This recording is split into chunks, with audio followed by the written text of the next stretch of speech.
Hello again, everyone. Tonight's story is about Calder, a tired bounty hunter, and Mara, the wanted orc woman who let him live long enough to understand the truth. Because sometimes tearing a warrant in half is the first step toward choosing justice, trust, and a fire worth staying beside together. The canyon had already begun lying to him by the time Calder saw the orc woman standing in the cold wash of dawn light, and that annoyed him more than it should have. Stone did not lie. Men lied, warrants lied, employers lied with clean hands and stamped seals. But stone told the truth if a man cared to read it. The red shelves above him held the night's chill in their seams. The gravel under his boots had been stirred by one set of broad feet, and then deliberately combed over with a branch. Wind came down from the north mouth, carrying the dry iron smell of old water and sun-baked dust, and somewhere higher up, a pebble clicked once against a ledge and settled. Calder stopped before the canyon floor widened and raised his crossbow to the point where the stock kissed the hollow under his cheek. The woman did not move. She stood 30 paces ahead, hands visible, chin level, green skin darkened by cold and shadow. Black hair braided back from her face with 2 copper rings near her left temple. The warrant had called her Mara of the Black Gulch, raider, instigator, organizer of clan violence, theft of labor property, flight from contracted debt, suspected murder. The warrant had not mentioned that she looked tired. It had not mentioned that she was 26 if she was a day, that one of her tusks was chipped near the tip, that her cloak was mended at the hem with thread the wrong color, or that her eyes, amber and steady, were not frightened enough. "Hands stay where I can see them," Calder said. "They are there," she said. Her voice held no challenge. That was the first wrong thing. People who had been hunted for 11 days usually put something in their voice, whether anger or pleading or calculation dressed as either. Mara put nothing there. She looked at him the way he looked at a slope, before deciding whether the scree would take his weight. He adjusted his grip, not because his hand was slipping, but because his hand had noticed his mind wandering. "Warrant says you're coming east," he said. "Alive pays more." "The warrant says many things." "It says enough." "No." Her gaze moved once, not to his bow, not to the knife at his hip, but past him, to the place where the canyon narrowed behind his shoulders. "Call them." Calder did not turn. A man turned only when he had accepted that something behind him mattered more than the thing in front of him. The problem was that the canyon changed around him anyway. The narrow shadows he had crossed at first light unfolded. A shelf he had read as broken stone became a shoulder. A crevice held breath. The darker seam beneath an overhang widened and developed eyes. Orc warriors rose from the walls without haste, heavy shapes splitting from the canyon, as if the place had grown them in secret during the night. One above him had a long hook spear angled down toward the back of his neck. 2 stood on the ledge to his left with bows drawn. Another stepped out from behind a slab so close that Calder could smell the smoke in his hair. 20. No, 19 in clear sight, and one he could not see but could feel in the little attentive hollow between his shoulder blades. He had walked into the trap before sunrise. He had walked well into it. He had taken the false trail, accepted the brushed gravel, noted the narrowed wind, and failed to ask why the canyon had offered him every answer too neatly. His old partner would have laughed once, low and rude, and said, "There's your pride, Calder. I wondered where you buried it." He kept the crossbow on Mara because lowering it too quickly would look like begging, and raising it higher would look like stupidity. Both could get a man killed. Mara watched the calculation pass through him. Her hands remained open at her sides. Dense-skinned hands, broad across the knuckles, cracked along the fingers from cold and work, with a pale scar crossing the heel of the right palm. Not the hands the broadsheets put on wanted drawings, not claws, not symbols. Hands that had carried wood, bound wounds, sharpened blades, lifted children when they stumbled. Calder filed the observation under irrelevant and felt it refuse to stay there. "You could have put a shaft through me at the bend," he said. "Yes. Before I saw you. Yes. You didn't." "No." The eldest of the warriors, a woman with silver threaded through her iron-grey braids and a hatchet resting loose in one fist, snorted. "He counts well. That is something." "Varka," Mara said. The old woman shrugged with one shoulder. "I did not say it was much." A boy moved from the right wall then, not quite a man, and too determined to know the difference. He had a short spear held in both hands, and a scar under one eye that looked too old for his face. 15, perhaps. His lips pulled back from small tusks as he stared at Calder, all suspicion and hunger to be useful. He came to stand beside Mara without taking his eyes off the crossbow. Mara lifted one hand and touched his shoulder. Once. Briefly. The boy's stance changed by half an inch, not softer, only steadier, as if her fingers had pinned him to himself. That was the second thing Calder understood, and it moved through him more quietly than the first. The warriors were armed and scarred, and placed with a discipline no border militia would have credited to them. Some were large enough to fold him in half without much ceremony, but they were watching Mara not as soldiers watched a commander who could punish them. They watched her the way people watched the hand that had pulled them from deep water. Not worship, not obedience, something older and harder to counterfeit. Her children, he thought, and knew the word was wrong by blood and right by every other measure that mattered. "Your warrant," Mara said. "Read the last line." "I read it." "Read it again." He almost told her he did not perform tricks at spear point. Then the unseen 20th warrior shifted above him, stone dust ticking down the back of his coat, and Calder decided pride had already been overpaid. Without lowering the crossbow, he reached into the inside pocket of his coat and drew out the folded warrant with 2 fingers. The paper had been sealed in blue wax, territorial issue, with a contractor's counter-signature below the magistrate's mark. He had read it in 3 towns, in bad candlelight, in rain, over coffee too thin to insult properly. He knew the reward. He knew the charges. He knew the final line. "Subject is to be remanded directly to Haska Debt Recovery and Labor Security," he said. "Not territorial holding." Mara said. "No, not magistrate review. No, directly to the men who owned the camp." Calder's jaw tightened before he gave it permission. The phrase "owned the camp" was not the legal phrase. The legal phrase was held lien authority over bonded labor assets. It looked better in ink. It had fewer bones in it. The old woman Varka watched him notice. Mara said, 3 years ago there were 43 of us.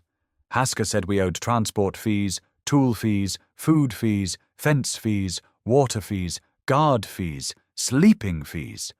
My brother owed 6 months of wages for the shovel he used to dig their road. He died owing them money for the cloth they wrapped him in.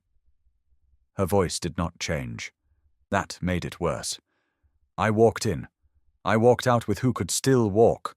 That is the raid. The boy beside her looked up at her, quick and pained, then back at Calder with renewed hatred, as if daring him to make the wrong shape with his mouth. Calder had taken men in for theft who had stolen bread from wagons, and men for murder who had put knives in throats, and women for debt fraud who had signed papers they could not read under the eyes of men with clubs. He had told himself the same thing each time. A warrant was not a belief. It was a job. Believing in things got people dead or stupid, and he had seen enough of both to prefer coin. Coin did not ask who deserved the road. Coin did not want hymns sung over it. Coin bought winter oats and boot leather and a room with a door that latched. But there were 20 weapons pointed at him and 1 woman in front of him who had declined an easy kill because she wanted him to understand the shape of the thing before he chose where to stand inside it. His late partner, Illyra, would have said, There it is. The part where the paper starts sweating. Calder lowered the crossbow. Not all at once. A sudden drop would have been theatre. He eased the point down until the bolt aimed at the gravel between Mara's feet, then turned the weapon sideways and set the catch with his thumb. The sound was small. In the canyon, small sounds had edges. "I don't carry for Haska," he said. "No," Mara said. "You carry for coin." "Yes. That is not better." "No," he said. "It's only more honest." For a moment nobody moved. The boy's spear remained high. The old woman's hatchet dangled with insulting ease. Above him, the hidden warrior breathed through his nose like a patient cliff. Calder took the warrant between two fingers, tore the lower half away where the remand line and countersignature sat, and let it fall. The paper landed near a black pebble and twitched in the wind. "There," he said. "Now it's worth less." Varka barked a laugh. "He thinks making paper smaller makes men less foolish." "It makes this man harder to pay," Calder said. Mara looked at the torn warrant, then at him. Her expression did not soften. It rearranged by 1 degree, which on her face seemed like a storm crossing a far ridge. "Lower," she said. For an instant he thought she meant the bow. Then she looked past him, and the spears above his back lifted. Bows eased.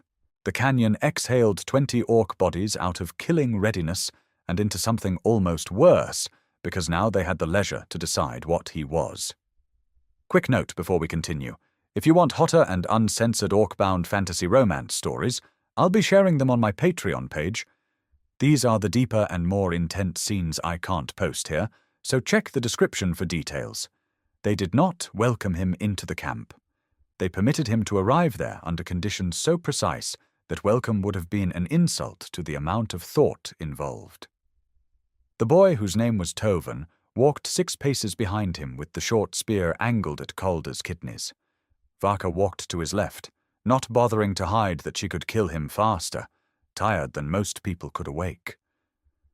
Mara walked ahead, silent, setting a pace that did not ask whether he could keep up. The rest melted in and out of the ravines around them, gathering packs from places Calder had not seen, lifting canvas from under dust-colored nets, becoming a moving camp out of what he had mistaken for empty land. That irritated him too, though by then he had begun to appreciate irritation as proof he was learning. The camp lay 2 miles beyond the canyon, in a split of stone where a seasonal stream had cut a basin into the hills. From above, Calder would have missed it. From within, he saw the design. Smoke moved through a crack in the rock instead of rising straight. Bedrolls lay under overhangs, not in a pretty circle for raiders to find, but in staggered pockets where one torch could not show them all. 2 horses stood under a hide screen, muzzles wrapped to keep them quiet. A rack of tools hung near a flat boulder. Someone had built a folding table from crate boards and peg joints, good enough to make a cabinet maker nod. Someone else had lined the windward edge of the sleeping hollow with woven brush to break the cold. The carpenter was named Bran.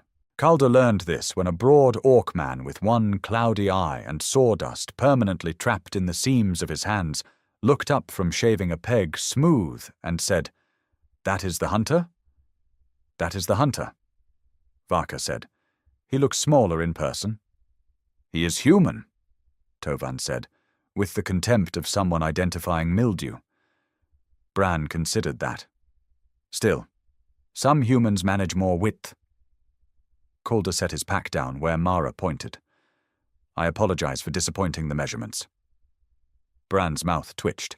Tovan did not appreciate humor from prisoners, guests, or whatever narrow category Calder currently occupied.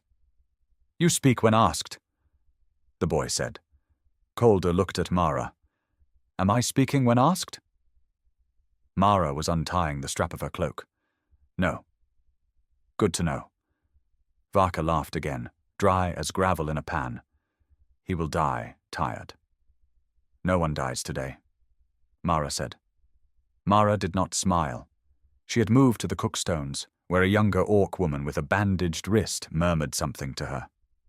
Mara listened with her head slightly turned, not interrupting. Her left hand rested on the edge of the pot, and steam moved around her fingers. Orc skin held warmth differently in cold air. Calder had seen it before in winter markets, the faint heat rising from green and grey arms while humans hunched in wool. On Mara it made the skin at her knuckles glow darker, where old scars crossed. She nodded once, took the stirring paddle, and finished the motion the injured woman could not. Leader first, Calder thought. Not because she stood above them, because everyone brought her the broken thing and expected her to know whether it could be repaired. He had met captains who thought command was volume. Mara's command was inventory. How much flour remained? Which child had coughed in the night? Who needed new souls? Which path would flood if the weather turned? Who could stand watch without falling asleep? Where the nearest town had a magistrate who sold signatures? How long before Hasker sent someone less tired than Calder? She ate last. He noticed because hunger made men religious about order. Bowls passed from the pot to the watchers, to the injured, to the younger ones. To Varka after Varka threatened to bite someone if they hovered, to Bran because Mara told him his hands shook, then finally to Mara herself. Her portion was not smaller by accident. She scraped from the edge where the oats had stuck. Calder looked down when she glanced toward him, but not fast enough. "You were paid advance?" she asked later, when the camp had settled into the grey business of mourning. "Yes." "How much?" "Enough to make returning without you inconvenient." "How inconvenient?" 6 months with no clean work, maybe more. Hasker has friends in 3 towns and 2 offices that pretend they aren't offices. "Clean work," Tovan muttered. "He calls it clean." Calder rubbed at the bridge of his nose. "Work where the person paying me doesn't have a private jail." Varka pointed at him with her awl. "A delicate moral distinction. I shall carve it on your stone." "I didn't say it was noble." "No," Mara said. She had taken the broken half of his warrant and laid it on the folding table beside a map weighted with stones. "You do not say noble things. That may be why you are still alive." Tovan frowned. "I thought he was still alive because you said not to kill him." "That too," Mara said. He slept that day in slices. They had taken his weapons but not his habits. His eyes opened whenever boots passed too near or silence grew too complete. Once he woke to see Mara sitting with her back against the cliff wall, knees drawn up, one arm resting across them, head tilted but not asleep. Her amber eyes were on the north ridge. The camp breathed around her. She had positioned herself where she could see all 3 approaches and the cook fire and the horses and Toven, who had fallen asleep with one hand still wrapped around the spear shaft. Calder understood the choice so clearly that it hurt somewhere old. Elira used to sleep by doors, never beds, said walls were for people who believed in mercy. Mara's gaze shifted to him. He closed his eyes, which fooled neither of them. The first useful thing he did was repair Sura's boot buckle. It was not grand enough to be mistaken for a performance. The strap had cracked, Bran was busy shaping a hinge, and Sura was trying to force a bone awl through leather that was already splitting.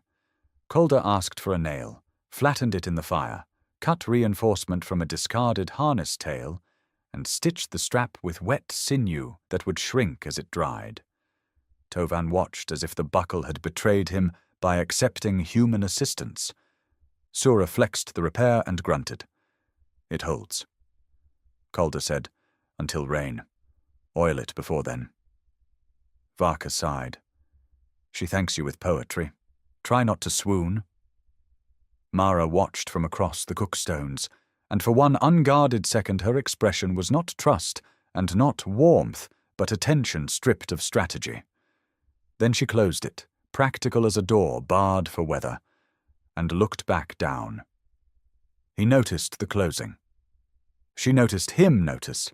After that, she gave him jobs. Not important ones at first.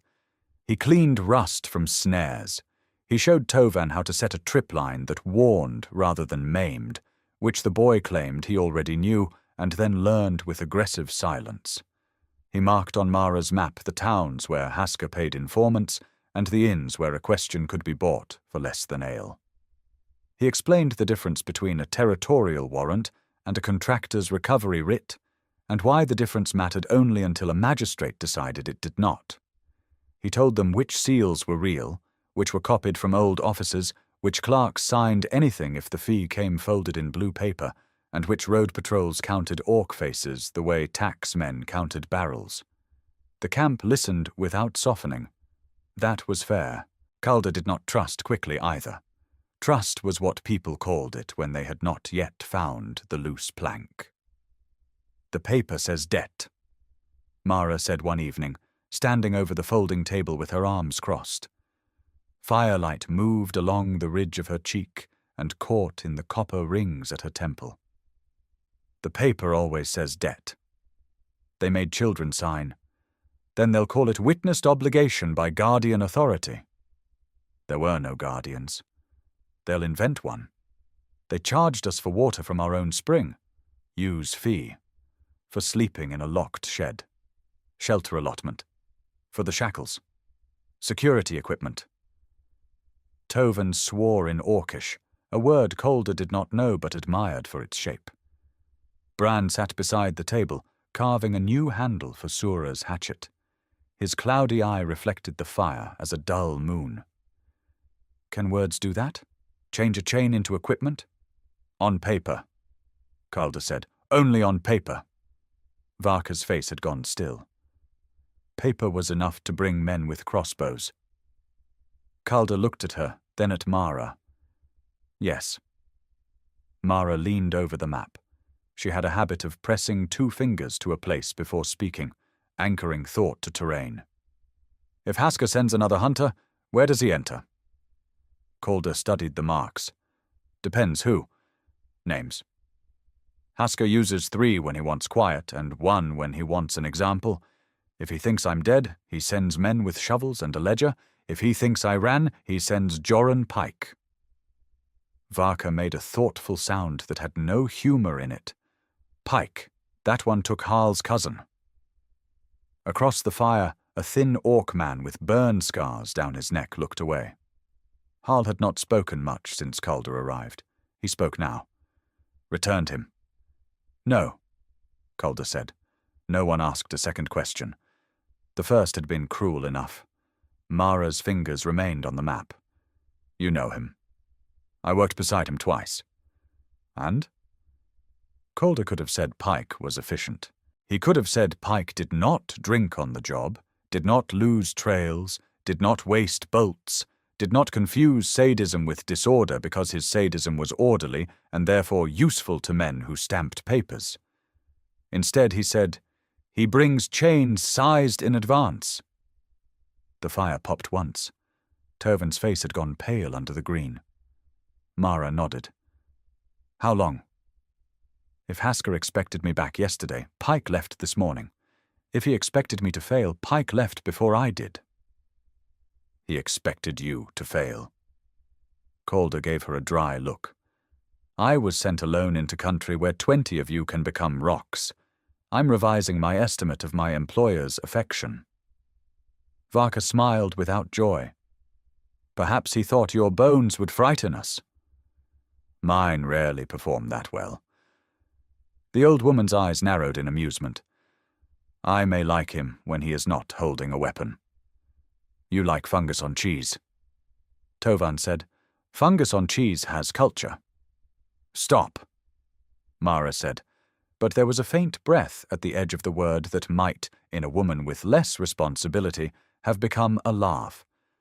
Calder felt the almost laugh like warmth from a coal hidden under ash. He looked down at the map, because wanting another one would be foolish, and he had not survived this long by feeding foolish things just because they had woken hungry.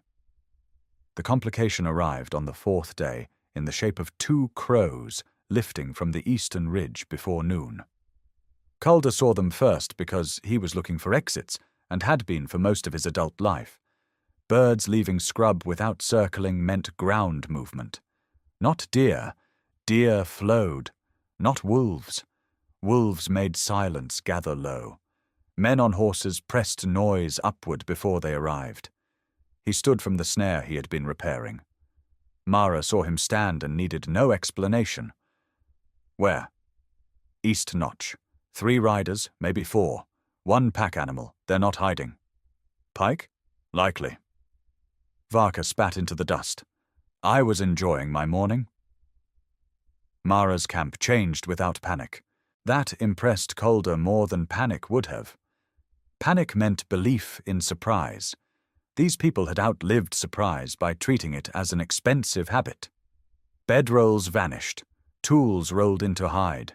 The horses were led under deeper cover. Bran took his folding table apart in 12 movements and hid the boards beneath brush that looked undisturbed when he was done. Tovan grabbed a spear, then looked to Mara before moving, and that look contained 3 years of training himself not to confuse fear with usefulness. Mara came to Calder. How does he think? Straight when he can, crooked when paid. He'll have authority papers and at least 1 territorial badge in the group, whether the wearer earned it or borrowed it from a corpse. Will he negotiate? With humans? Her face did not change. Calder added, He will speak to me if he sees me. Then he sees you. Tovan took a step forward. No. Mara looked at him. The boy swallowed. No. He said again, smaller, but still there. He could lead them in. He already knows enough to lead them in. Mara said. That landed in Calder without mercy because it was true. Trust had not arrived. Usefulness had. Usefulness was colder, but it held weight. I can mislead him better from inside his assumptions. Calder said. He thinks I'm for sale. That gives us a door. Varka studied him. Are you? Yes, he said, but not cheaply enough for Hasker anymore. Bran, half hidden under a canvas roll, murmured, That is almost a principle. Don't spread it around. Mara stepped closer, close enough that he could see a small white scar crossing the bridge of her nose, half hidden in the green. Close enough to smell smoke in her cloak and crushed sage on her hands. If you turn. I know. No, you know what we will do. That is not the same. He met her eyes. Amber, quick, measuring not just his words but the ground beneath them. If I turn, I'm what I was when I entered the canyon. Mara's jaw flexed once. And? She asked. He looked past her to the camp that no longer looked like a camp, to Sura tightening the repaired boot strap, to Bran hiding the table he rebuilt every time the world took walls from him, to Varka checking Tovan's spear grip with insulting gentleness, to Hal standing in the shade with his burn scars and the silence of a cousin who had not come back. Then he looked at Mara, who ate last and slept against stone, and had not had the luxury of wanting anything where others might see it. And I'm tired of him, Calder said. She held his gaze for 1 breath longer than necessary. Then she nodded once. Good. It was not forgiveness.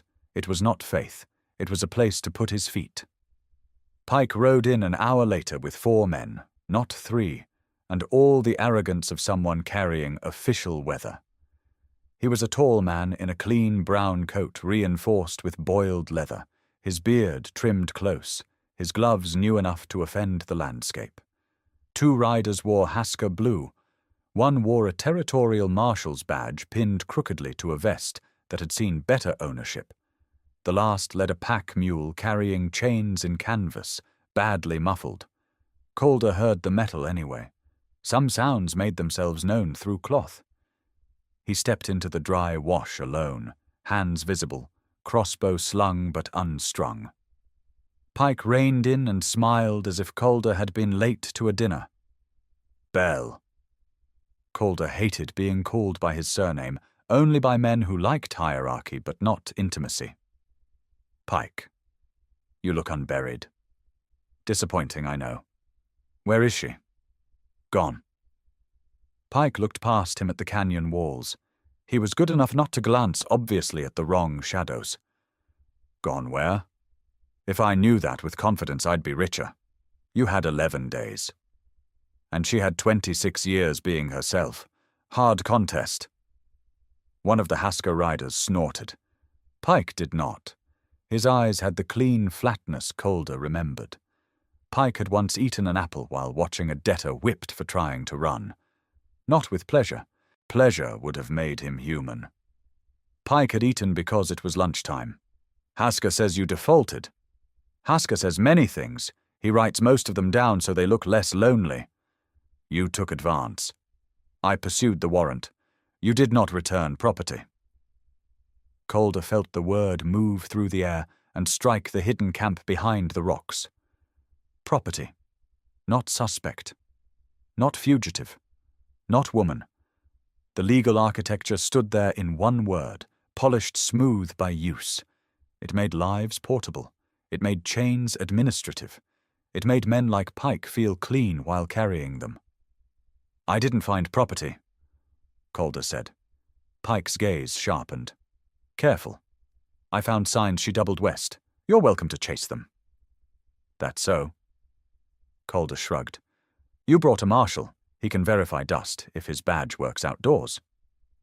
The badge wearer flushed. Too young, Calder thought. Not a marshal. A clerk's cousin with a borrowed pin and debts of his own. Useful. Men who knew they were frauds were easier to steer than men who believed. Pike dismounted. Let's see your trail. Calder led them to the place Mara had chosen, a long slope of loose shale above a dry creek, threaded with prints made the previous night by Varka and Sura, wearing wrapped sandals over carved wooden forms Bran had shaped from Calder's description of Pike's expectations. Orc prints, but rushed, a drag mark suggesting an injured companion. Broken brush angling west. Too much sign for a careful fugitive, unless she wanted speed over secrecy, or unless the tracker reading it wanted to believe he had recovered control. Pike crouched, touched the print, looked at Calder. Sloppy. She's tired. She set a canyon trap and then got sloppy? She set the trap before running short on food, or she wanted me delayed. You can ask her if you catch her. The young badge-wearer leaned from his saddle. Looks clear enough. Pike ignored him. Why are you still here? Calder let irritation show because a lie without some truth in it limped. Because Hasker's advance won't cover what I lost, and because I wanted to know who he'd send after deciding my corpse was cheaper than my payment. The Hasker rider with the scarred lip shifted. You accusing Mr. Hasker of something? Yes, Calder said. Poor budgeting. The rider's hand moved toward his pistol. Pike lifted 2 fingers and stopped him.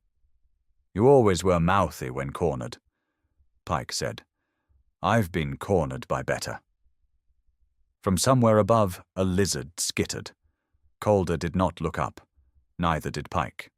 Good men, both of them, by the standards of work that rewarded becoming worse.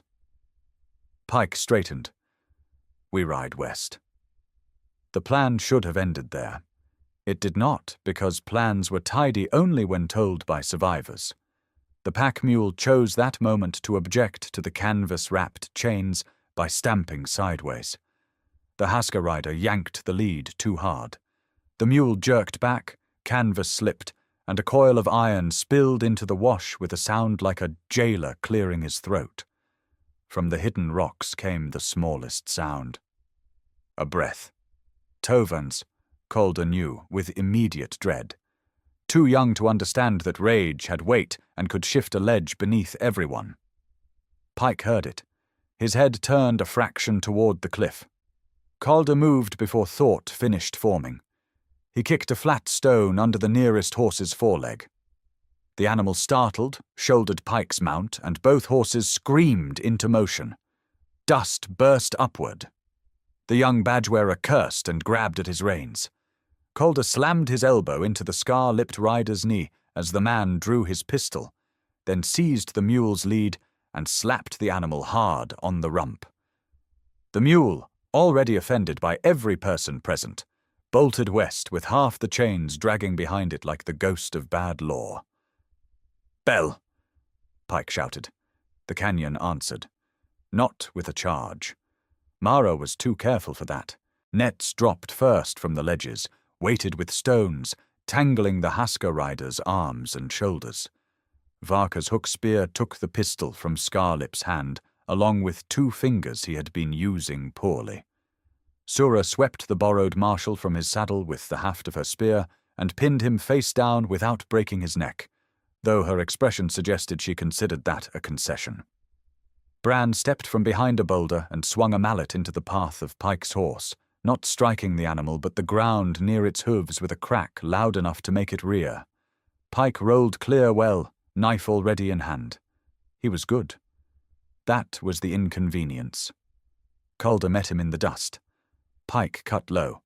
Calder gave ground, no weapon drawn yet, because drawing meant explaining to his body what his mind had already chosen, and there was no time for ceremony. Pike's knife took a shallow line across Calder's coat. Calder drove his shoulder into Pike's chest and felt the leather armor absorb most of it. Pike struck him across the mouth with the knife pommel. Stars lit the canyon in daylight. "You stupid bastard," Pike hissed. "They'll hang you with them." "Likely. For what? Gratitude?" Calder caught Pike's wrist before the knife came up again. No. He thought of Mara's hand on Tovan's shoulder. Bran building furniture in camps that might vanish before dusk. Varka joking because grief had failed to kill her, and someone needed to mock the attempt. A child asleep around carved animals. Mara watching the ridge instead of sleeping. He twisted Pike's wrist until something gave. "For accuracy," Calder said. Pike grunted, dropped the knife into his other hand, and would have opened Calder's belly if Mara had not arrived like a decision the canyon had made without consulting either of them. She did not roar. She did not waste movement. She struck Pike's forearm with the back of her hatchet, kicked his knee sideways, and put him on the ground with one hand at the back of his neck. Pike struggled once. Mara pressed his face into the dust. "Still," she said.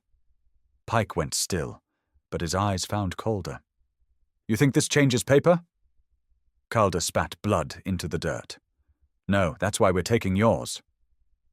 They stripped the riders of weapons, badges, seals, writs, copy orders, payment notes, and a small leather folio Pike had carried inside his coat.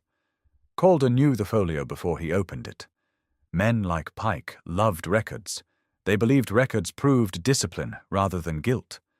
Inside were names, dates, amounts, capture fees, injury deductions, transport charges, and the private correspondence between Haska debt recovery and a deputy magistrate named Oren Vale, who had apparently forgotten that treason looked less like a flag burning than a receipt signed twice.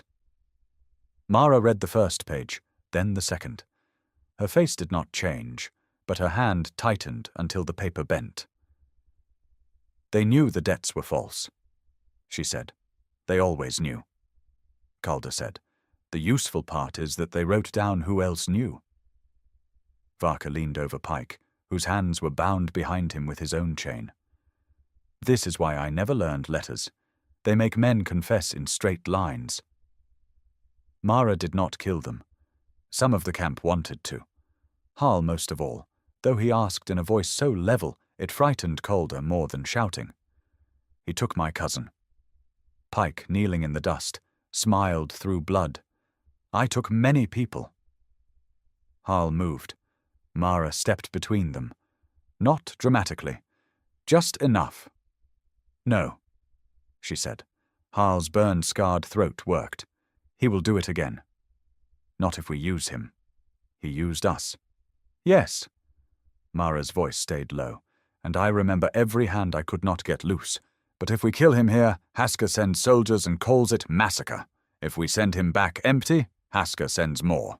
If we send him with his own papers ahead of him to people who hate deputy magistrates more than they hate us, he becomes a road. Varka sighed. I hate when mercy is paperwork. It is not mercy, Mara said. Calder looked at Pike. No, it's leverage? Mara turned to him. Who? He knew the answer, had known it since the folio opened. Magistrate Selwyn in Northford. Not clean. Clean men don't last. But he hates Vale because Vale cut him out of bridge tariffs last winter. Give him a legal knife and he'll use it. Will he help orcs? No. Tovan made a disgusted sound. Calder took the folio from Mara and tapped the pages straight against his palm. He'll hurt Vale. We stand behind the right injury.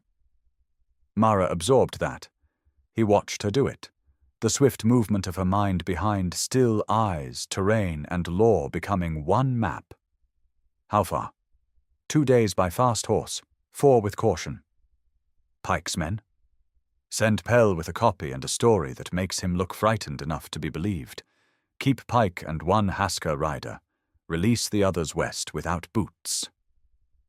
Varka brightened. I am listening.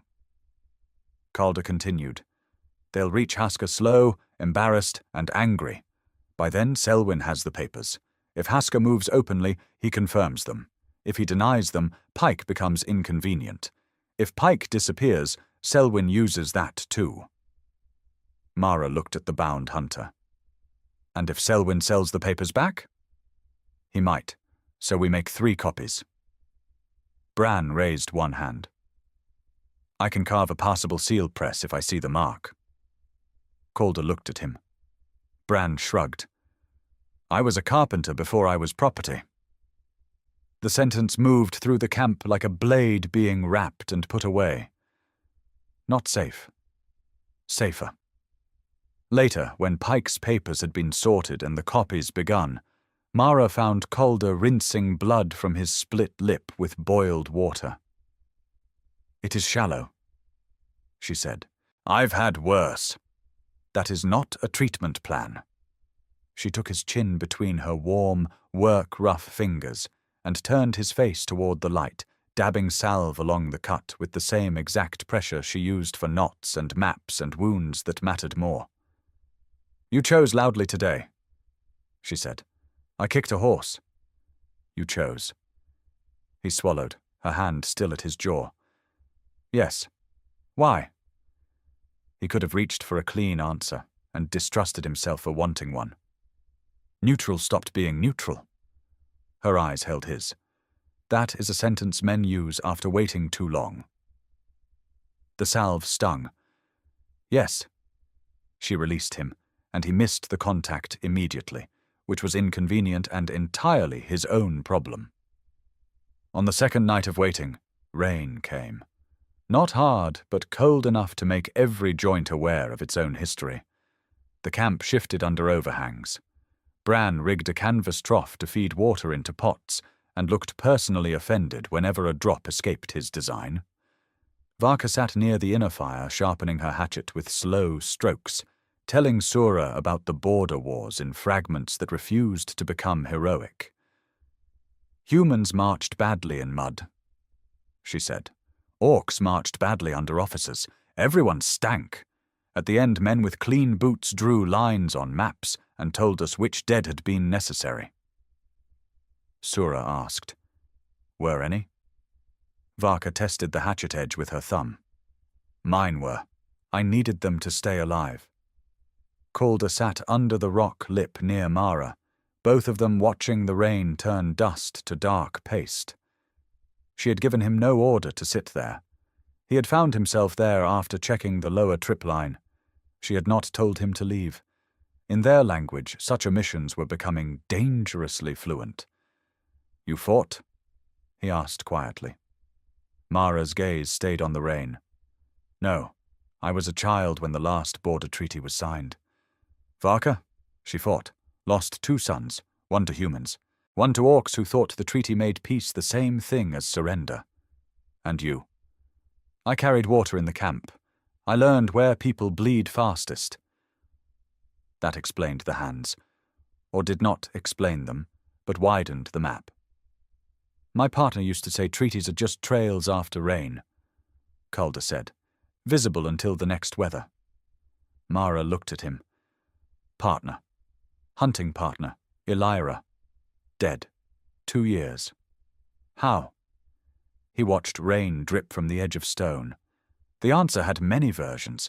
The short one was easiest and least true. Job went wrong. Mara waited. He breathed through his nose. Debt recovery near Ash Mill. Farmer took a loan for seed, crop failed, interest bred in the dark like rats. Warrant said, "Bring him in."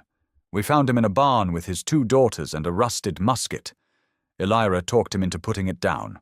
Contractor's man shot through the wall anyway, killed her, then wrote in the report that she advanced without caution.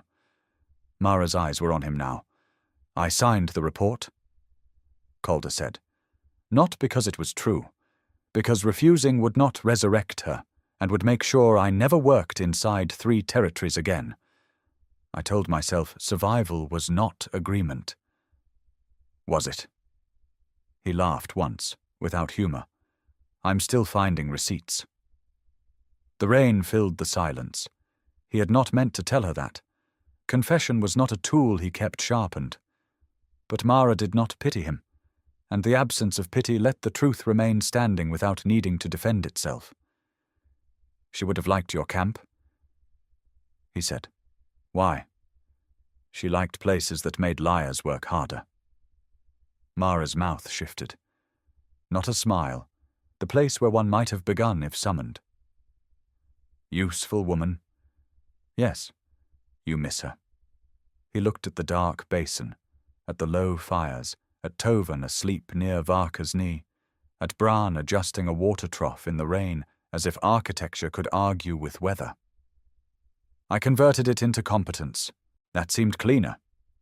Mara's shoulder brushed his when the wind shifted. Neither moved away. Clean is often where rot hides, she said. He huffed. You speak rarely, but when you do, you aim for bone.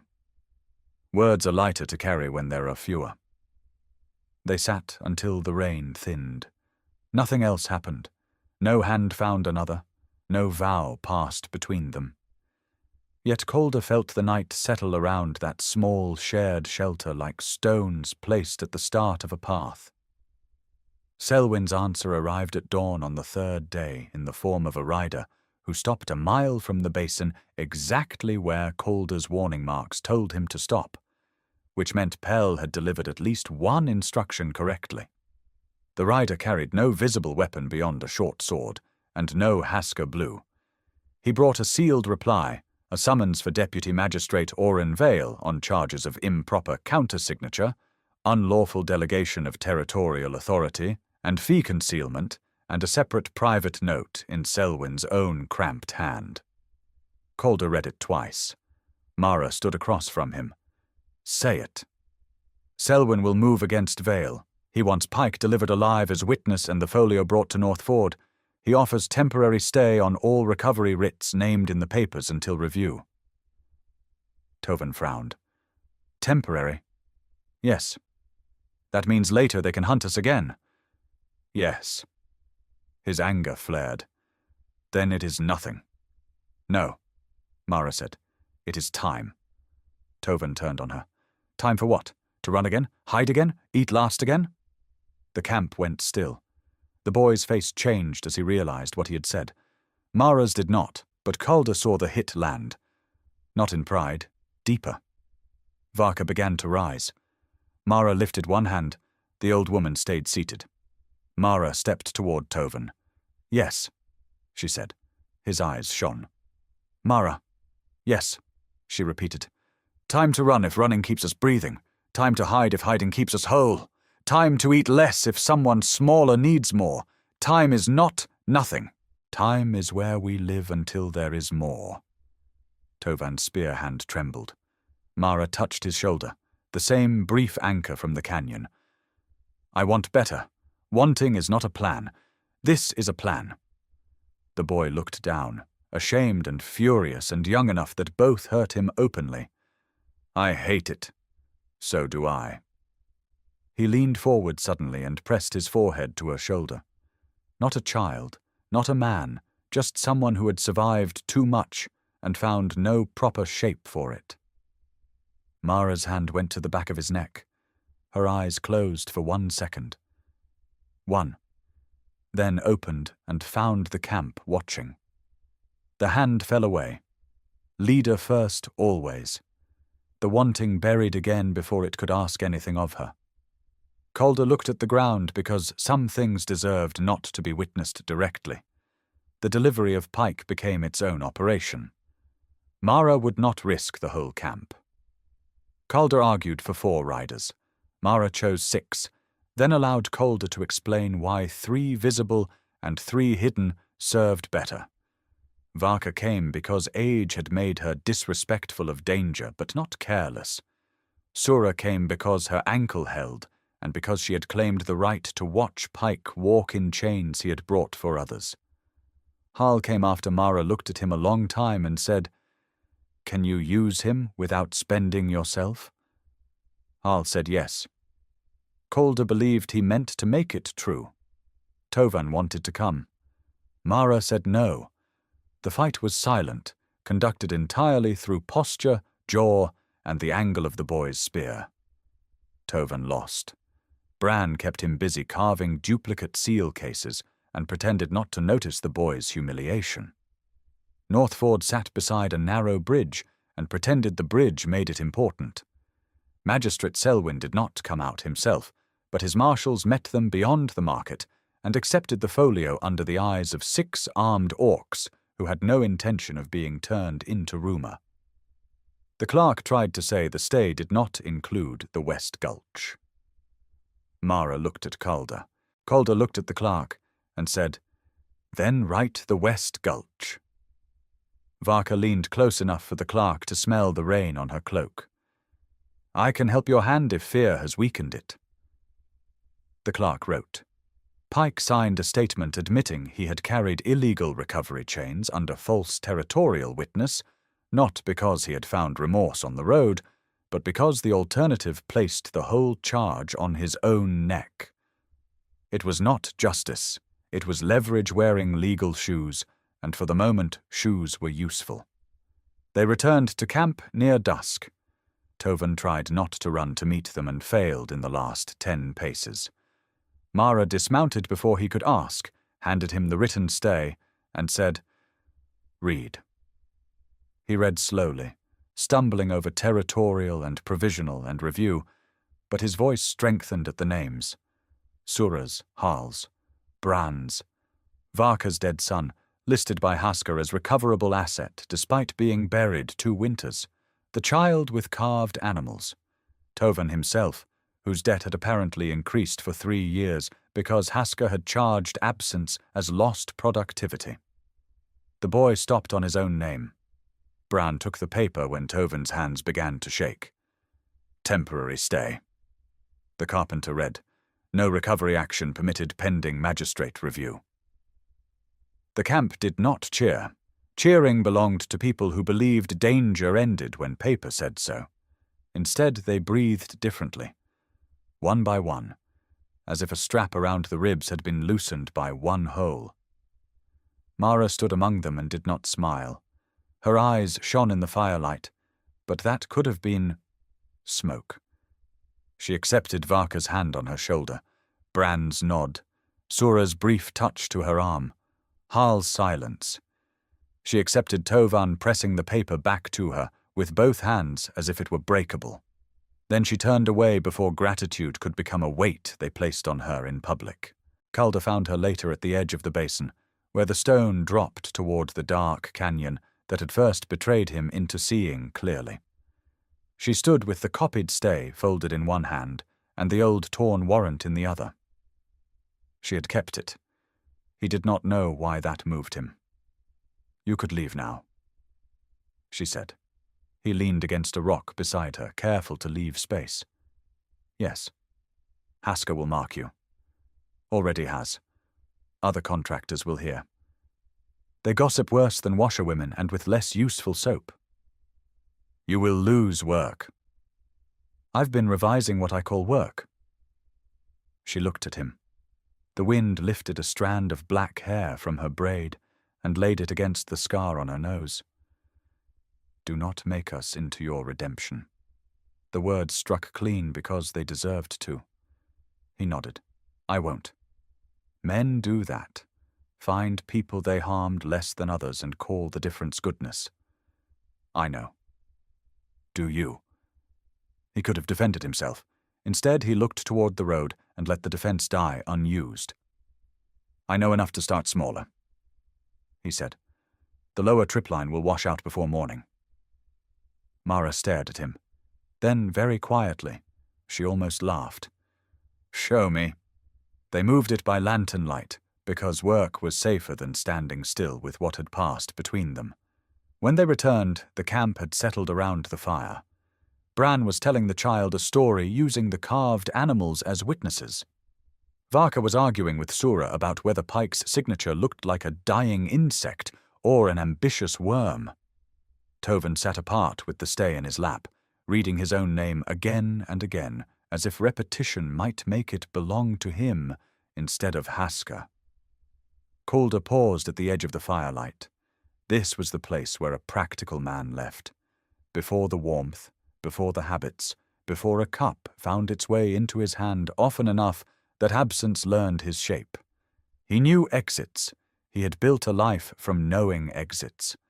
The canyon road lay behind him, dark but passable. East held towns where his name would sour, but still opened some doors if he lowered his price. North held work under other seals. South held a winter coast where nobody cared what a man had done, as long as he paid before sleeping. Mara stood beside him, not touching. She looked at the same road. Your boots are dry enough to travel. Poor hospitality saying so. I am not hospitable. No. You are not held. No. The fire cracked. Someone had put marrow bones in the pot. The smell was rich and smoky. Tovan glanced over, saw Calder still standing, and looked away with exaggerated disinterest so transparent that even Varka rolled her eyes. Bran shifted a log with his boot, making room without looking at him.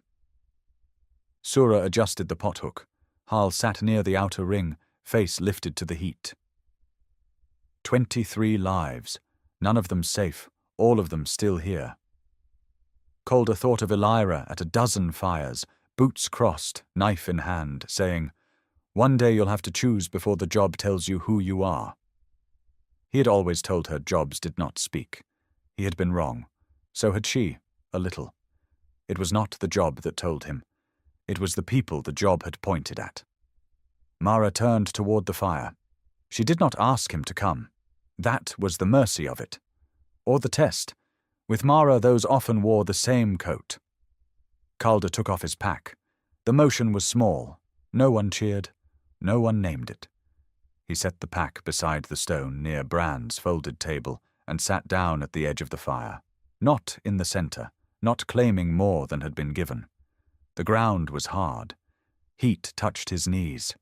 Rain ticked softly beyond the overhang. Across the flames, Mara watched him with an expression she did not arrange in time. Then she reached for a clay cup, filled it from the pot where bitter tea had been warming, and held it out.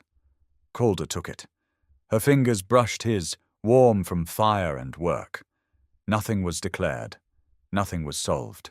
The warrant system still waited beyond the canyon with its seals and fees and men who could make a chain sound like a clause. Haska still breathed. Selwyn was no savior. Pike's signature was a tool, not a dawn. Winter would come. Food would run low. Trust would have to be built the way Bran built tables, joint by joint, taken apart when the road demanded and assembled again, without pretending wood had forgotten the weather. But the cup was warm between Calder's hands. Mara sat down on the other side of the fire, close enough that he could pass it back without standing. She said nothing. He said nothing. Around them, the camp settled into the small sounds of people not yet safe, not yet free, but present. The canyon held the night around them, no longer empty, no longer lying, every shadow accounted for by firelight and breath. Calder lifted the cup and drank what she had given him, bitter and hot and real. And when Mara looked toward the dark road that led out, he did not.